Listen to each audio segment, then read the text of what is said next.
Hello, thank you for watching this short video on the new update on immigration rules in the United States. If you're new to me, my name is Nwosu. I'm an attorney and an immigration attorney in the Dallas area. I do practice immigration law and I represent clients all over the country and all over the world, okay, that are seeking to immigrate to the United States, okay? Do make sure that you subscribe so that you continue to get these updates, whenever there is any news that I believe is important to you. So I do produce these short videos, okay? But today, the news today has to do with the new CDC requirement on COVID vaccination. I know that COVID do evoke some emotions, but this is a requirement for those seeking to adjust and become a permanent resident of the United States.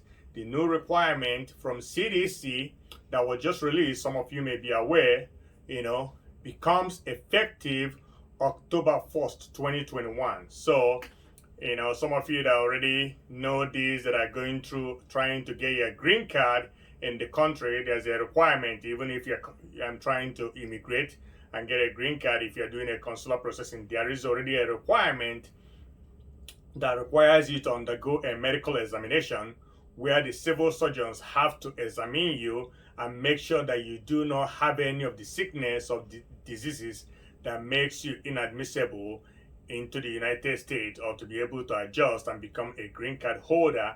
Now, with this new requirement, COVID vaccination is added to it. So the USCIS Form 693 form that the civil surgeons used to complete, now there is a requirement. There will be a requirement beginning October 1st that will apply, to anyone that is seeking to adjust. They did say in their release, which I will put this link in below, so you can actually click on the link so you can read the full release yourself.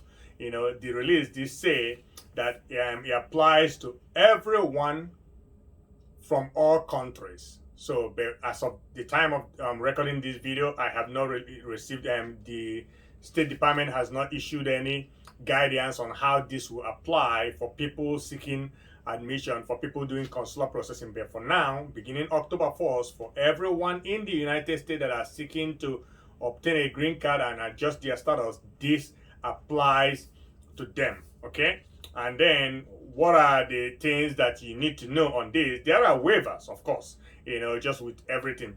There is what is called a blanket waivers. So what are the waivers? Okay, one is the civil surgeon, they could issue a waiver based on age. As some of you know, most of the vaccines or all the vaccines that are at least available in the United States only applies for people that are 12 years and older. So if the applicant is younger and not age appropriate, they can get a blanket waiver. If the civil surgeon is in an area where COVID vaccine is not routinely available, so that could also apply as a blanket waiver. And also for someone that have maybe getting the first vaccine and had a very bad allergic reaction to it, they could get a blanket waiver as well.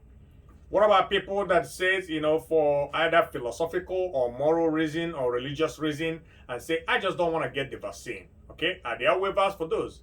You bet there are, okay? But this waiver is not a blanket waiver. So if you have a religious, objection to this vaccine, or if you have a moral objection to getting the vaccine, you can still apply for a waiver, but this application, you have to apply to it. You have to apply to USCIS and they have to, review your application for this waiver and see whether they will, grant you this waiver.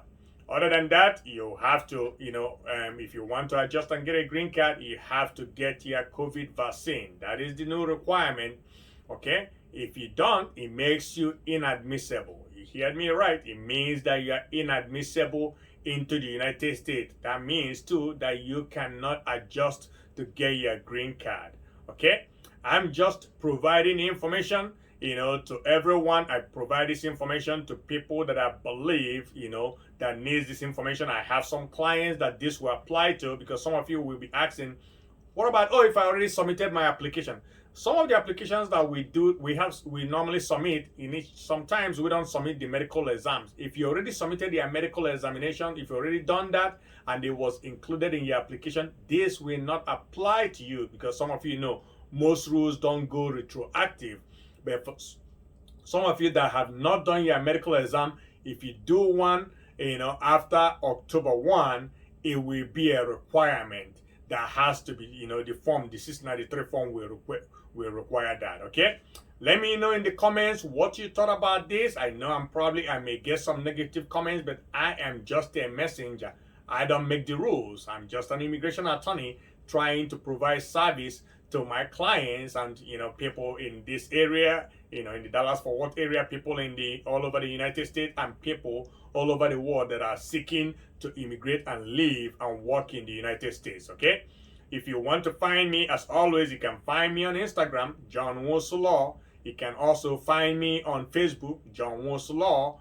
And then you can subscribe to this channel so that you keep getting these videos once I produce it. Okay, once again, thank you. And also we have our website, www.johnwosu.com, and then you can go on there. You can either schedule the appointment for us to review your case.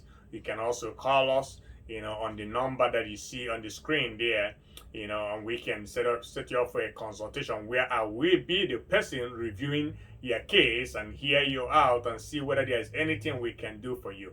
Okay, once again, thank you so much for watching. Do make sure that you subscribe, and do also forward and share this video to people that you believe need to get this information. Okay, thank you. Until next time, my friends. Bye.